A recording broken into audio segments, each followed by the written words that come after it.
Hello everyone, today we are pruning tomatoes for high intensity growing. My tomatoes are spaced between 12 and, 15, 16 inches. They are very close. No, technically you're not supposed to plant them that close, but I do. This is how I like to grow my tomatoes because most of my tomatoes are trials. I am growing them to save seed, to trade them. I am a collector, so I need as much space as I can get for as many tomato varieties as I can grow. Now, that's not to say that this method isn't perfect for maximizing production per plant. It's just that you need to space them a little bit wider, closer to 18 inches. But again, I'm not going for maximum production per plant. I just need to maximize the number of plants that I can fit. Before we start, don't forget to join the Facebook group. I'm planning on giving away some rare tomato seeds sometime this summer, this fall. So go join the Facebook page. And we also have a new blog. We have a newsletter sign up. I'm going to put all those links down there in the comments below and in the description. Let's get into it. This is a pretty simple method. Wherever your highest developing green fruits are on the plant, all of the leaves below that are going to be removed. You're also going to remove all of the suckers. We are training to 1 main leader. Some of my plants do have 2 main leaders. All of the leaves that are on the upper part of the plant will continue to feed the fruits. Anything below developing green fruit is gone.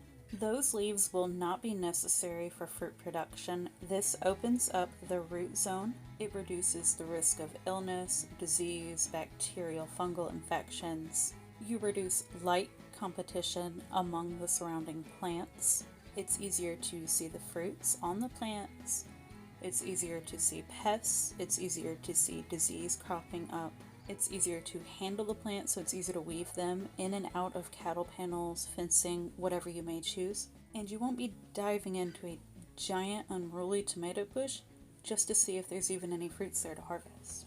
In addition to all of these benefits, you are also pushing your growing space to produce as many tomatoes as it can.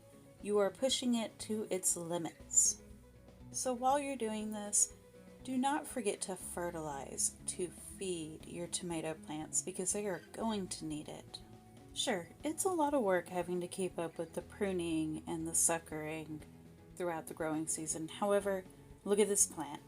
Just look at this plant. Look how clean it is. Look how much easier that is to manage, to weave in and out of the cattle panel. I love having such a clean, crisp look to my tomato row. I can just walk down the row and immediately see whether or not there is fruit ready to harvest.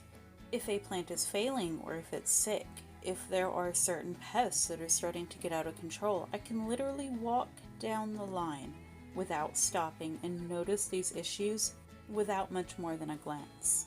In just a moment, you're going to go on a walk with me down through my cattle panel tomatoes, and I want you to notice how much easier it is to see through the tomato fence. You can see straight through to the corn. There's not a wall of tomato foliage. The plants are very thin, they're very manageable. The problem with this video is it is sunny, so it's kind of harder to see than it would be on a cloudy day because of the contrast. So I apologize for that. But it is so easy to just glance at your plants as you walk by. And then you see this thicker patch of foliage and it's kind of difficult to see in there. I had to actually look for those tomatoes.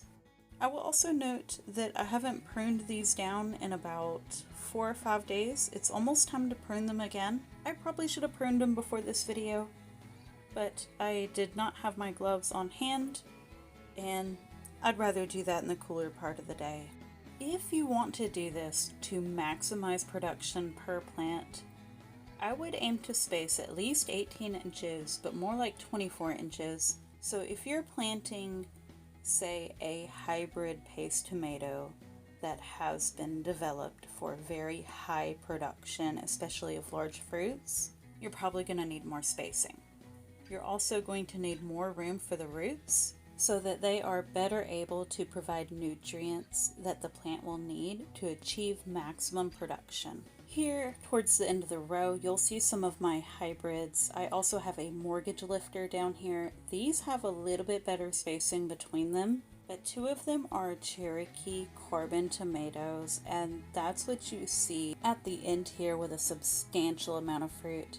These I am growing for production, not seed. So if you're like me and you have mixed needs out of your tomato crop, you can space them closer to maximize varieties, while having others spaced further apart so that you can maximize production, especially among your canning tomatoes. The tighter spacing is actually a common practice among people who are growing out seed crops. So there are many people out there who, like me, are growing out lots of varieties just to save seed. Some people want to space them tighter just so that they can give the varieties a try.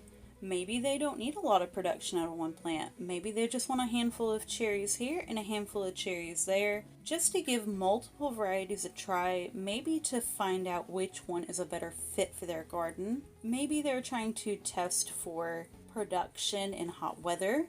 Maybe they're testing for an earlier crop. There are so many reasons why you might choose to grow out a variety just for seed or just to trial. And in that case, you're looking for high intensity growing rather than production. And again, you can plant for both high intensity growing and high intensity production. This isn't exclusive to one or the other. Remember whenever I mentioned 24-inch spacing for some of these hybrid varieties, more productive varieties? Well, whenever you remove all of that foliage, you're increasing the airflow, the sunlight that each plant can get, allowing you to space them much tighter.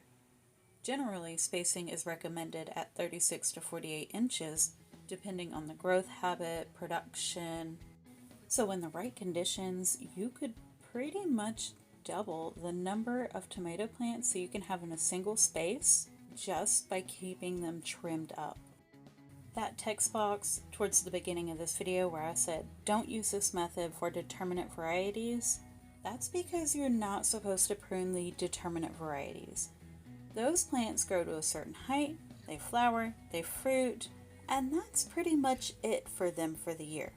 Indeterminate varieties keep going and going indefinitely until freeze. So with the determinate varieties, if you prune them, you may be taking off a portion of your harvest. So what varieties pair the absolute best with this method? I'll give you two groups of them. One is your cherry and salad tomatoes.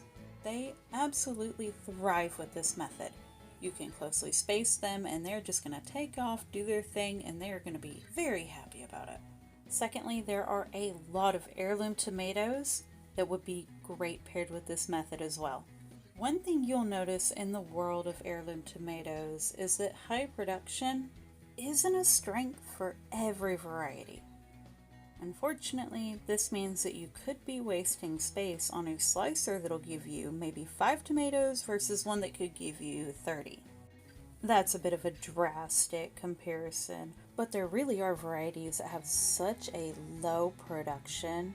They put out so few fruits that it's going to leave you wondering what you did wrong. And that is what makes them such a great candidate for this particular method. Some of the best tasting varieties can have some really poor production.